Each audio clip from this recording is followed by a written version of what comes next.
Ganda ng clouds, o di ba? Ang ganda talaga niya. Dito 'yan sa may Baras. O di ba? Ang ganda ng cloud niya, no? O di ba? Ang ganda ng pagkaano niya, oh. Hanggang doon.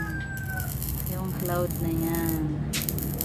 O di ba? Ang ganda niya, no? Ang ganda niya tingnan.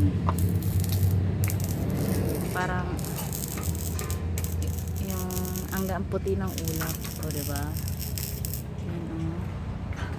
Tapos may mga banana dyan, palayan dyan. Ha? Nagbibideo ako. Ayan, diba? Ang ganda, no? Yan yan, no? Yung pamangkin ko naglalakad. Puro mga pamangkin ko yan naglalakad na yan. Ang ganda talaga niya pag ganitong oras dito. O diba? Ang ganda niya, guys. Ang ulap. Sa lahat yun yung gusto ko. Oh, yung parang background siya. O, diba? Kanina talaga as in buo yan. Buo talaga yung ulap na yan. Yung mga cloud na yan. Ulap na yan. Kaya kanina. Buo talaga siya.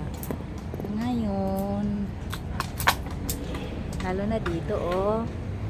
Diba? Ang lalaki ng ano, ulap. O diba? Sobrang puti niya, guys. Ang ganda niya talaga tingnan. Lalo na yung mga kabukiran. O diba? Ang ganda ng mga ano, bukid. Sobrang ganda naman dito. Mapasana all ka na lang. Pero minsan lang ako pumupunta dito. First time ko lang ngayon siya. First time ko lang siya pumunta ngayon dito. Ngayon. Grabe talaga, guys. Ang ganda niya talaga. Kabasaanan yung likod niyan. Ito, kabasaanan siya.